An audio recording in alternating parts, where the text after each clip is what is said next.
You won't be a very good hand if you see the word knight and say Kurd nigget. That happened. I suppose if you work for the Iron Bank of Bravos, and each one of your gold barges is worth half a kingdom, I need you to write a message. You should write it yourself. It's good practice. It's too important for me. To the officers of the Iron Bank of Bravos. Has he left the wall? Is he allowed to do that? You're fucking rolling. Only room and board. That's right. She'll clean and cook and look after the other girls' babies. I promise to come back and visit whenever I can. You have to trust me. It's for the best.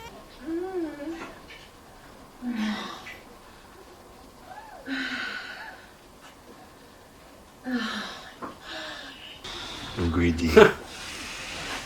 Would you like to sit? No, thank you. I'm sorry about your grandson. Are you?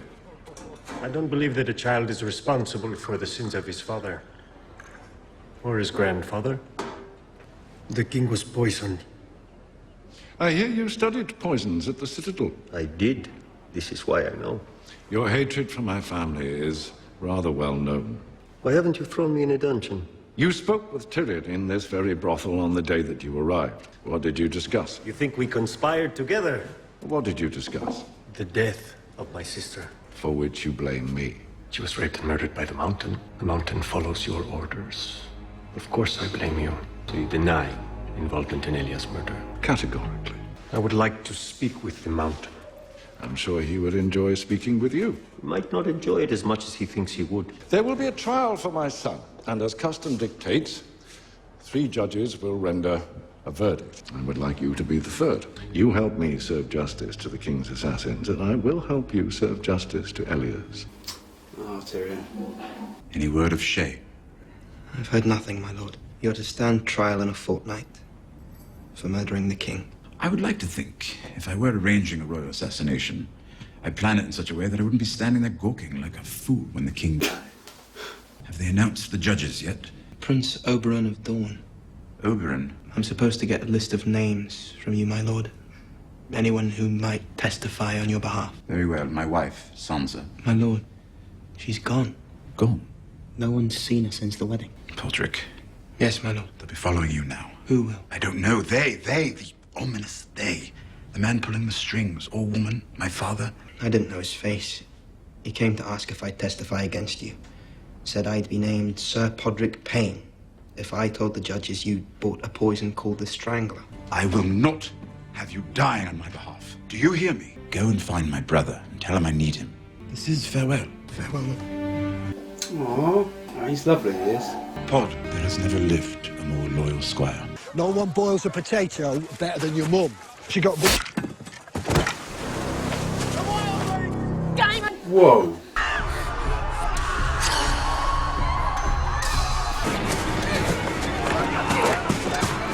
I'm going to eat your dead mama, and I'm going to eat your dead papa. Go tell the crows at Castle Black. I really got me then. They want to draw us out and pick us off a few at a time. Mance Rayder is coming. If the wildlings breach the wall, they'll roll over everything and everyone for 1,000 miles before they reach an army that can stop them.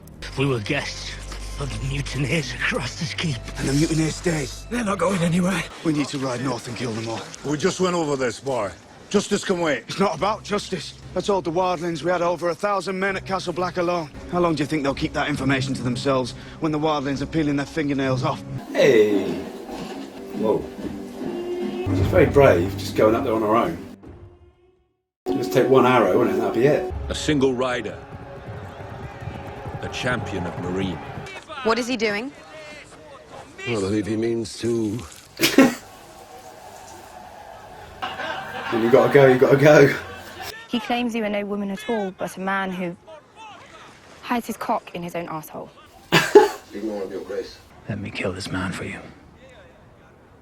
Very well. You have quite an audience. You sure you don't want a horse? I would want a horse.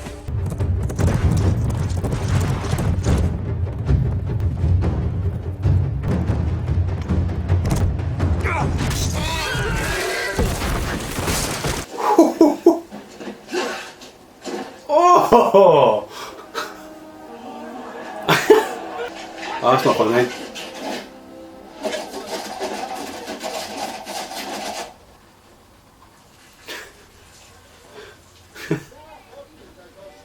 Daenerys gelmez Moeksan. Jevi Clenuntis ixondao. Jevi Clenuntis Gemorinia laodisis osenis. Idorenon machon. Nemebetas.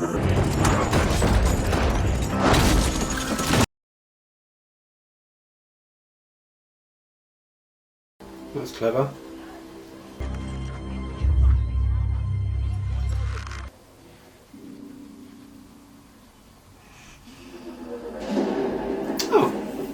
Didn't expect it to end there. And that was Game of Thrones Season 4, Episode 3, Breaker of Chains. Great episode, so much going on at the minute. We started with Sansa escaping King's Landing with Dontos, the fool, the King's fool. I was so nervous when they were running down these little back streets. I thought, oh, any minute now they're going to get caught. I managed to get her on a boat. They were sort of sailing away. They sort of came into sort of misty sort of area, and they came up to this ship. And I thought it was one of the ships from the Blackwater battle, but as she climbed up the ladder, someone sort of grabbed her and sort of pulled her on, and it was Littlefinger. And I'm like, is he not supposed to be somewhere else by now? How long has he been there, or did he come back there? And did he plan to kill Joffrey? Is it him? It wasn't made clear that he did it, but it seems to be pointing that way, that it was Littlefinger that did it. I'm trying to think what he would gain from that. Obviously, Littlefinger didn't go to Arya's aunt, where he was supposed to go, because he was supposed to marry her, wasn't he? So he obviously didn't go there then. And I'm so confused. Really confused. But I dare say it'll get explained in the next episode.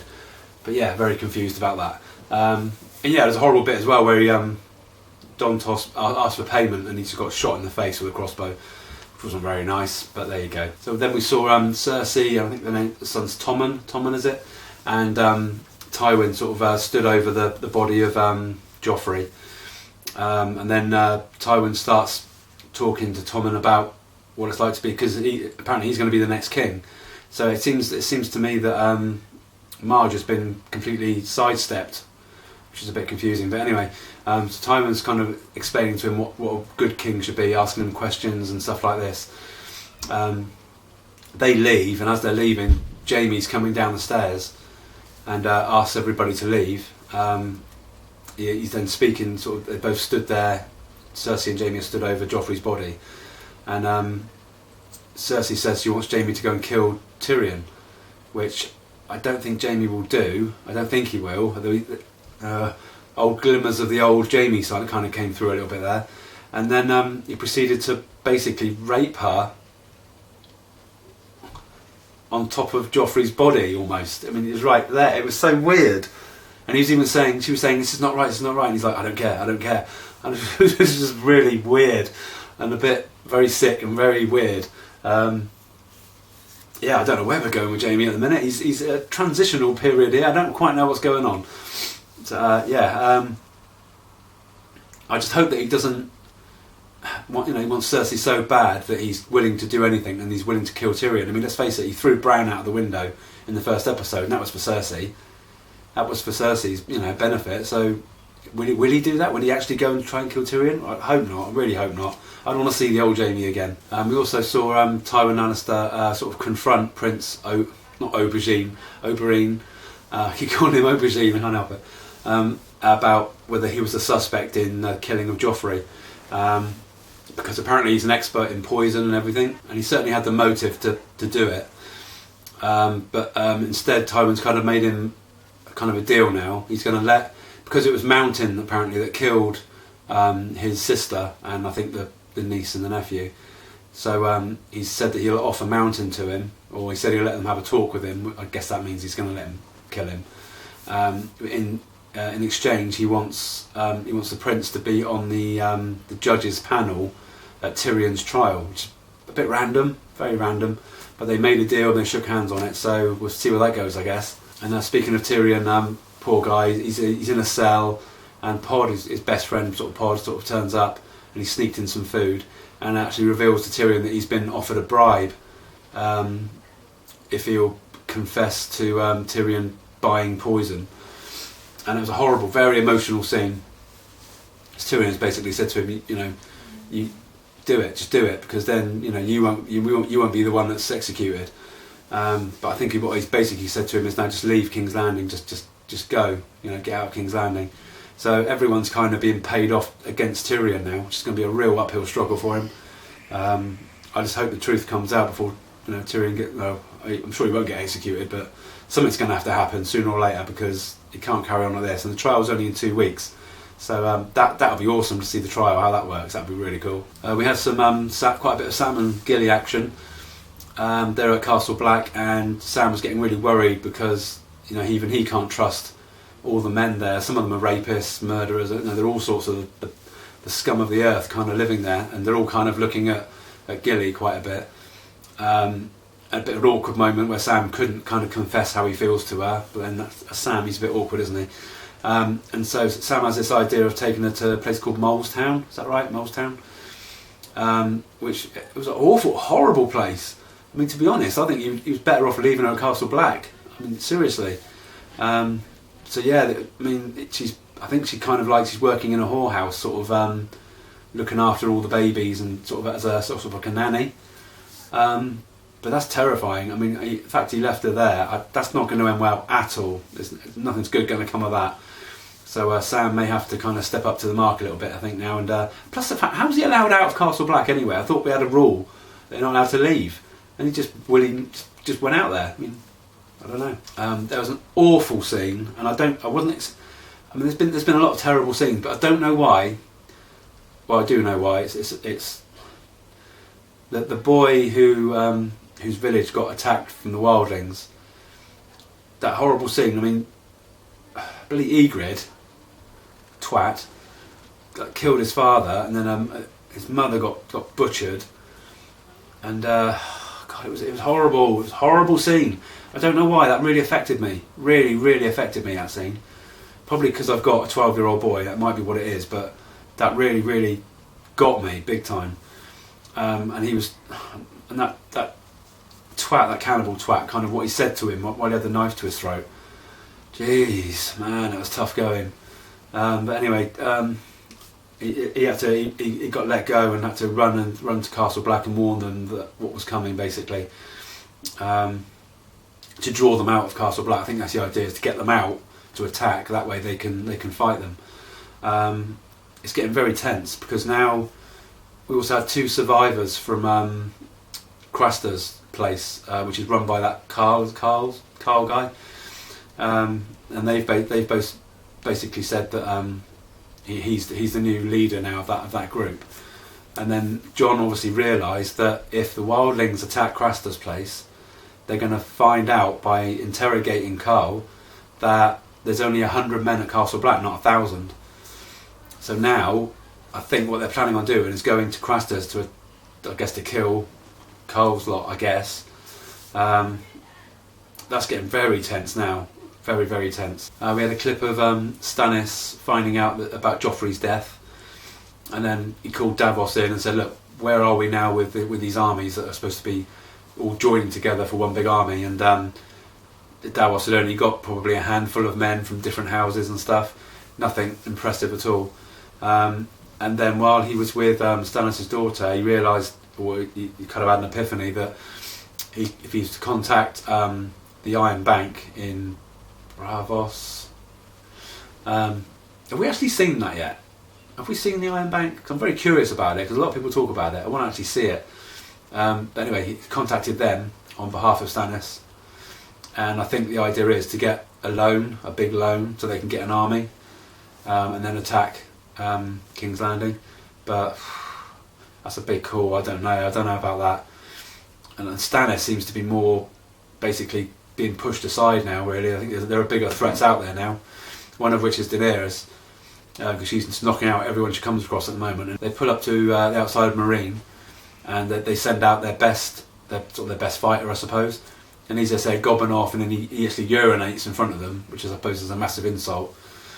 So she goes through who she wants to fight. So Daenerys sends out Daario as her fighter, and he doesn't even. I mean, the other guy's on a horse. He's got the big lance thing, and Dario's just stood there, and the horse is running towards him, and he's like, "What the hell is going on?" And he suddenly pulls out this big sort of dagger, gives it a kiss, and then just throws it and just hits the guy straight in the chest. It's a fantastic scene, and just lops his head off. Brilliant.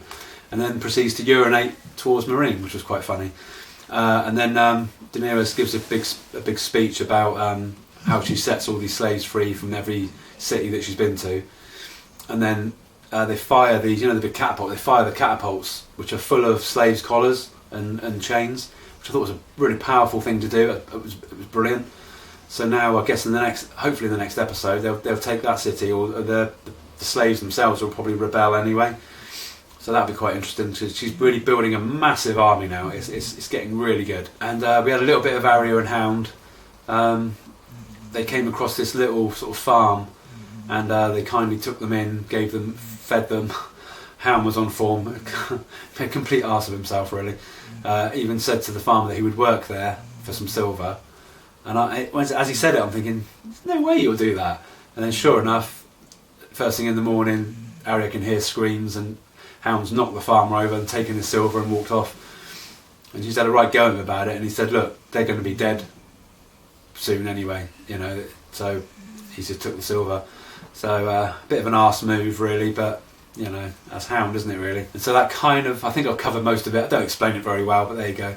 By the time I've watched it a couple more times, I'll get it a lot better. So yeah, thank you for watching so much, and if you haven't subscribed yet, please subscribe, like and comment, hit the bell, and you'll be updated every time I post anything. So yeah, until next time, we're going for Season 4, Episode 4, which is Oathkeeper. And yes, take care of yourselves, stay safe, and I'll see you really soon. Cheers, bye.